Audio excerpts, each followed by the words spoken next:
For weeks, the streets of Sudan have been filled with violence, reports of protesters, journalists, doctors too, being detained and beaten. What started as anger simply over high inflation has quickly turned to frustration with everything about the long rule of Omar Al-Bashir, dictator in the eyes of his critics. Could this be the end for the president?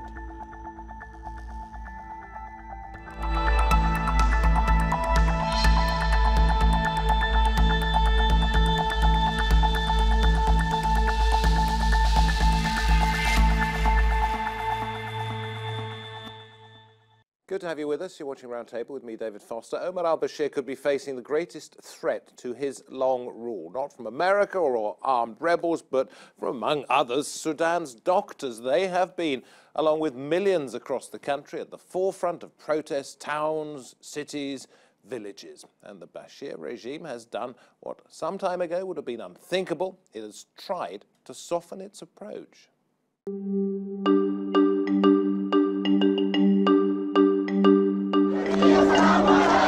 Sudan is in the grip of the longest and most significant protests in decades. President Omar Al-Bashir seized power in a 1989 military coup and is wanted by the International Criminal Court for committing crimes against humanity in Darfur. But it was the government's decision to triple the price of bread in December which saw protests escalate into nationwide rallies against ongoing economic hardship. Officials report 30 have died in the violence since then, but human rights activists say it's much higher. Al-Bashir took a new conciliatory approach to calm protesters by announcing new investments and abolition of taxes. Despite calls for him to resign, Al-Bashir has remained defiant. Could this be the end of his regime, or will his new strategy keep him in power? Okay, let's get talking. Joining us today, pleased to say, we have at the round table Dr. Allam Ahmed, Director of the Middle Eastern Knowledge Economy Institute. Abobaker Adam is here, Chair of the Sudanese Lawyers and Law Practitioners. And Amjed Farid, a doctor and a Sudanese political activist. Let me come to you first of all, if I may, Allam, because you were in Sudan until last month. Yes. What is going to persuade Bashir to stand down? Thank you, David. That's a very difficult question. I don't think there is anything going to persuade him to stand down, because all the indicators now indicate that he's, I sorry to use this example, but I think he's more like a rat in a cage. He wants to get out, but he can't, because everything is closed in front of him. He knew that every country, every family, every Sudanese, young, old, they don't like him, they don't want him. And it's important to have these two ways, like him and want him. They don't like him, they don't want him to be the president. He knew for sure all the neighboring countries, they are just dealing with him now for their own, if you like, country-specific benefit, like Saudi Arabia. Yeah. So I don't think and he already been expelled from the international community. One reason he may be trapped is because there are charges leveled against him, indicted them, yes, by the International Criminal Court about events principally in the Darfur region. If that were dropped, would he be able to get away? And what's the likelihood of that? If somebody said, listen, take the charges away and we'll find a safe country and he won't bother Sudan anymore. I think many people, they don't know that if the charges can be lifted, according to some people. Even I met the former Prime Minister, Sadiq Al-Mahdi, and he explained to me that if people who can go to the court and said we don't want him to be charged, they can. He said there is a clause in but their lawyer here, they can explain it better. But is that likely? It's unlikely because it's Article 16, which they could drop the charges for 12 months and they could renew it whenever. But the problem is, it's not. This is not for say Sadiq Al-Mahdi or any other politician. The people who were killed. Yes. We're talking about 300,000 who were killed in Darfur, and we're talking about more than 2 million displaced. Yes. So this is charges. I don't think it's going to be dropped.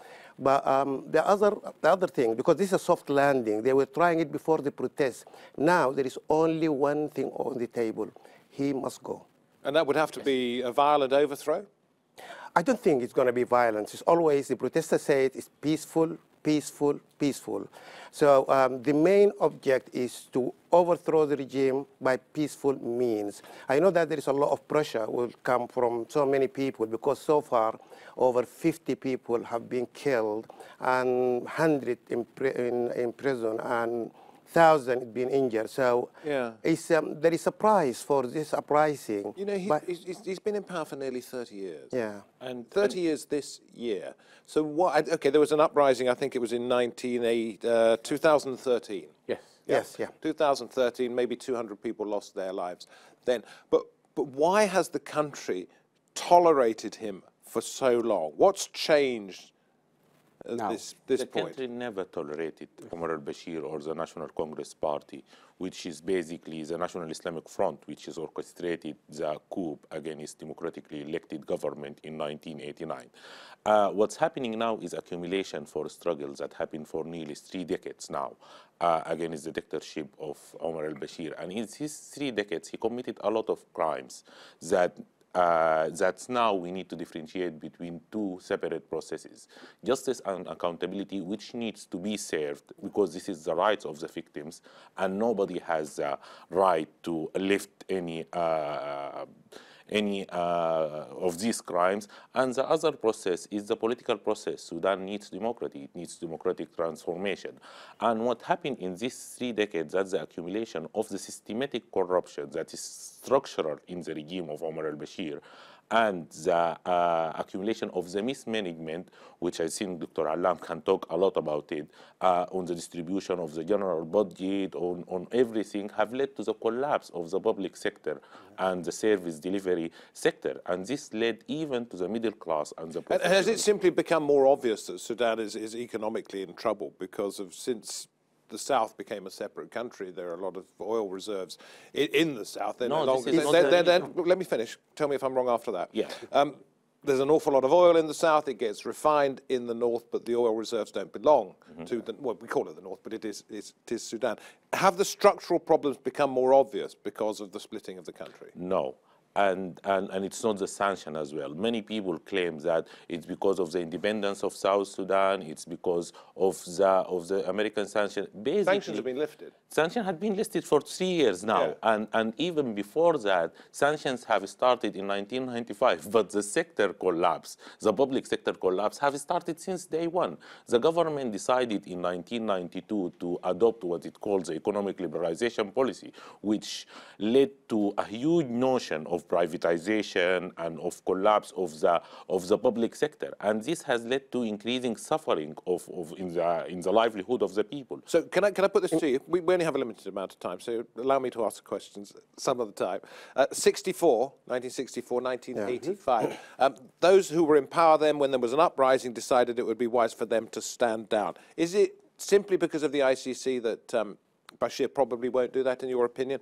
If not, what are the other factors? Can I ask you that first of all? Just to clarify what I said earlier, is that what I learned, that if the victim, I know we can't, because there are hundreds and millions, as you mentioned, Abobaker, but if those victims can lift that sanction from him, we don't want him to be judged. But that's, in real terms, it's not going to happen. Do you mind if we go into that a little bit later on? Yes. Yeah, okay, but just the point is, what else is stopping him from doing what his predecessors did in 1964 and 1985 and going after just a few days? What have been... Not just the ICC, what else? Yes, what else? In the past, we're talking about one, let's call him dictator, but now we're not talking about a dictator, we're talking about a regime. This regime is, Omar Al-Bashir represents a regime. The whole country is really, not only just corruption, even we have evidence here back in 2007 and 2008.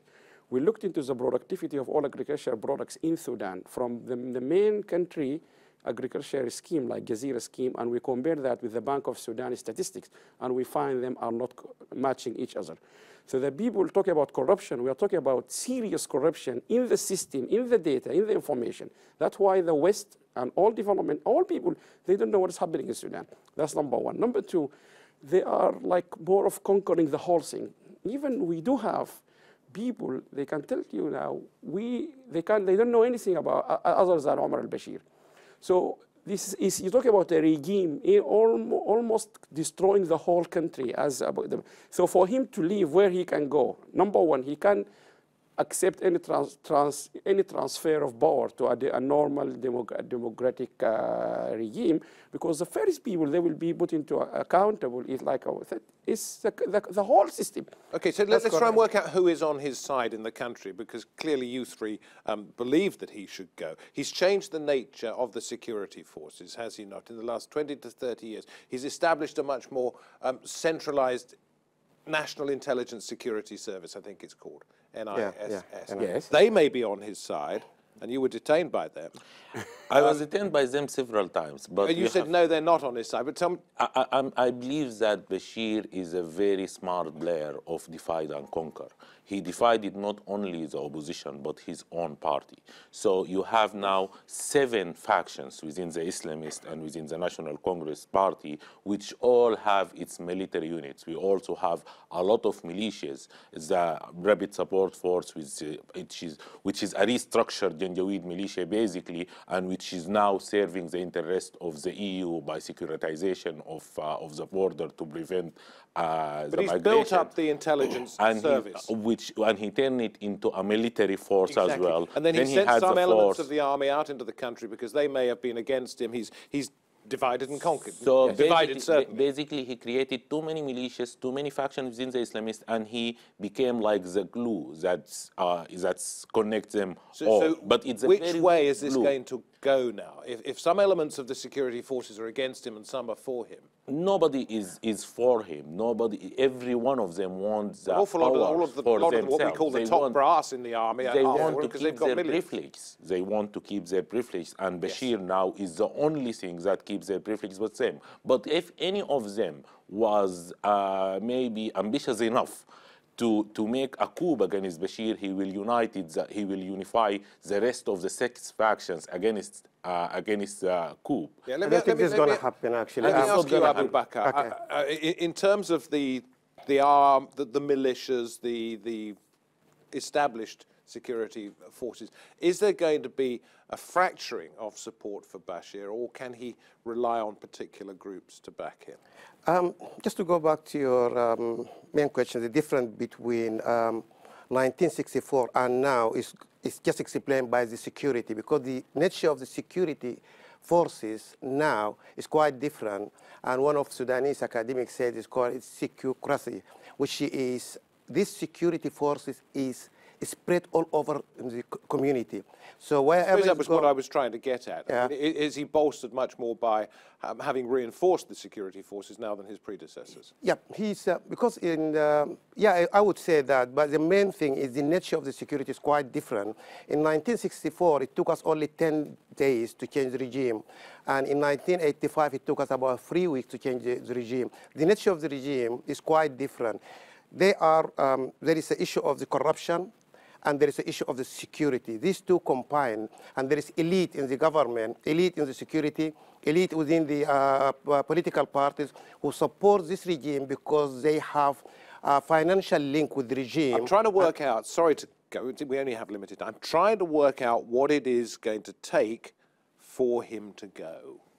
Basically, not the security, because the continuation of the status quo, the continuation of Bashir in power with the too many militias will lead to the collapse. They are going to confront each other one day. At some point, yes. At some point. And this is exactly what happened in Somalia. This will lead to the collapse. Too many militias, all centralized under one man who's getting weaker and weaker because not everybody does not want to. Okay, so that's why that won't happen. But tell me what will. The only thing his departure. The only thing is enough is for the international world, the international community, to stop supporting him. The international community, including the UK, the US, the EU, the African Union, everyone is providing a lifeline to Bashir. That but the change should come from the people. The people have spoke their mind. They must continue. People are now in the streets for more than 2 months, and they spoke clearly their mind. They are in thousands, tens of thousands, all over Sudan, and they spoke their mind that they will not allow Bashir. This sounds like an ideal situation for you rather than the reality. You hope international pressure. It's betrayal. Well, for goodness sake, you know, we've seen where that's failed in the past in an awful lot of places. You hope that international pressure will back up the resolve of what you believe to be a large majority of Sudanese people who are faced with fractured rebel movements and militia. So on one side you have people with guns, on the other side you have people who want change, and outside all of this you have an international community that will or won't help. So what makes you think there's going to be some kind of success here? I think I know this is one of the realities about what is going in Sudan, and people don't like to talk about it, is what has been going for more than a month now. I think it needs more of strategic leadership. You always have to think about how you achieve your goal.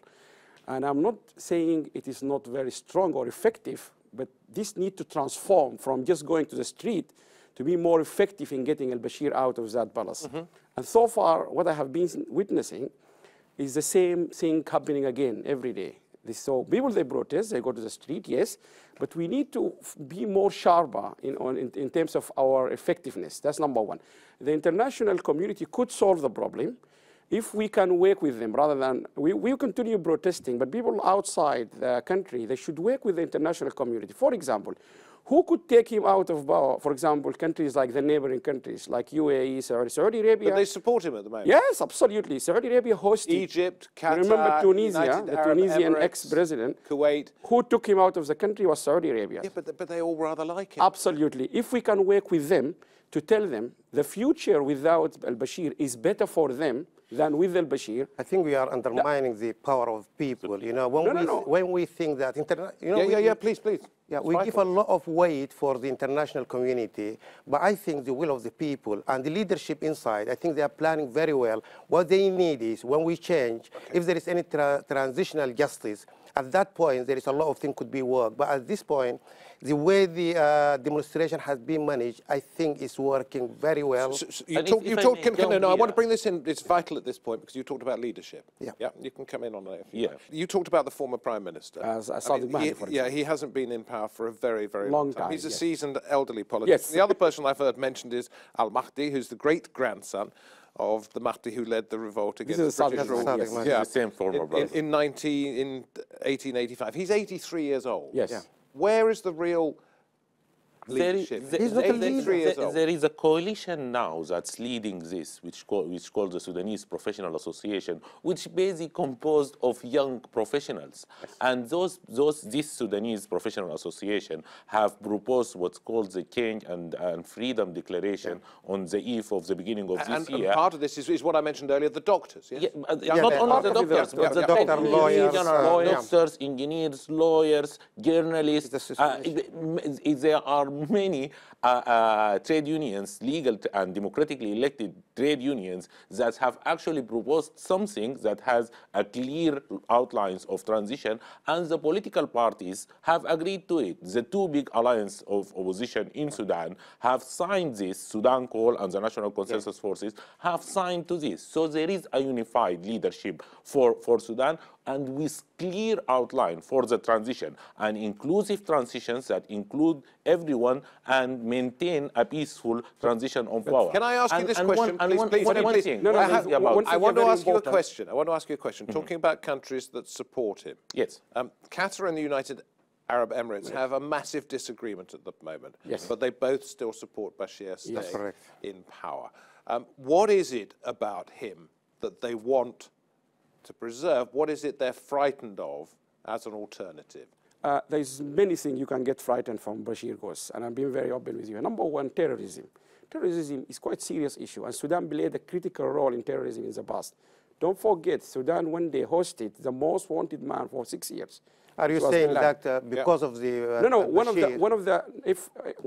the question was, what other neighboring countries are frightened of not to if Bashir goes, right? Yes. One of the things could inflame in that region, Sudan's strategic position when it comes to terrorism, which is a serious issue for the whole globe. That's why the West is supporting him. We don't know. Anyone commentator cannot tell you what will happen if the transition is really peaceful. If suddenly we become into a war, like Somalia and others, We don't know. No one so can there might be a fragmented... And this is the basic thing that will happen. Bashir is not Zati Allam. I beg to differ. Bashir is easy and keep to be proud.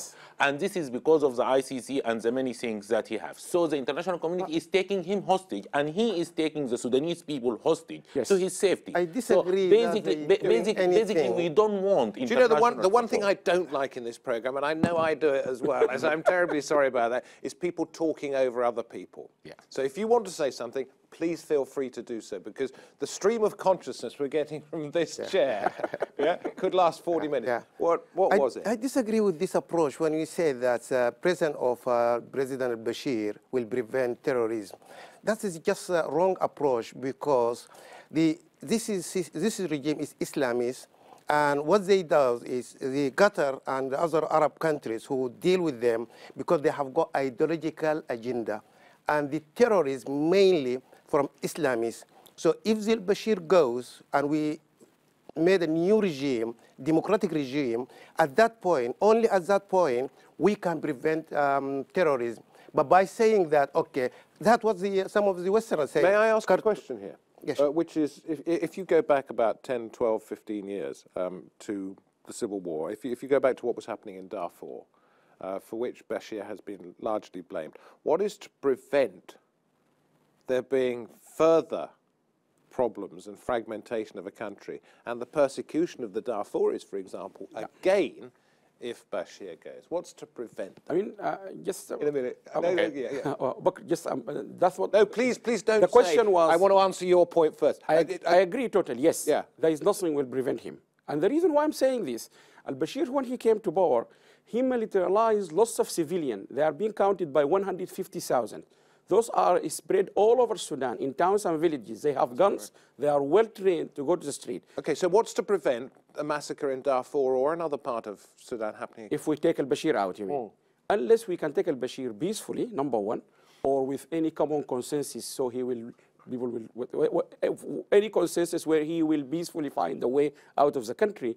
And I thought we agreed at the beginning that he wasn't going to go peacefully. He's not going to go peacefully. No. That's why I'm saying it's so very difficult. Therefore conflict is inevitable. The reason why it is difficult to predict, I'm not saying I can't answer, it is very difficult to predict, because you're talking about a dictator, he's evil, he's being seen by everyone as an evil person. He can do anything. He doesn't stop short. He got almost 300,000 of people who can use guns, and they are well trained. So let me ask you, since you won't answer that particular point, it's difficult what's to prevent another civil war, another massacre of people like the Darfuris happening again if Bashir goes? Political conscience. So now, with this movement and protest, there is a new political discourse. People speaking differently, and you see people chanting in Atbara saying we are all Darfur. So the idea is now the way people looking at the future of Sudan is quite different than before. Well, I think, the fear factor, which some people play with, say, okay, this was going to happen. I can assure you that the leadership of these Islamists, the leadership of the security forces are Islamists. But most of the people will change side.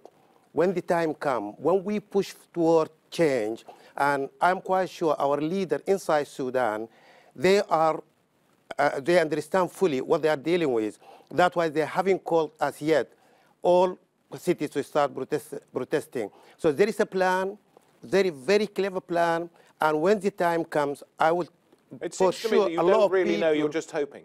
No, I'm not hoping. I know I can foresee it happening, because when the time comes, a lot of people will shift side, because what they're waiting for, just to testing the will of the people. So naivety or reality? A practical answer to your question.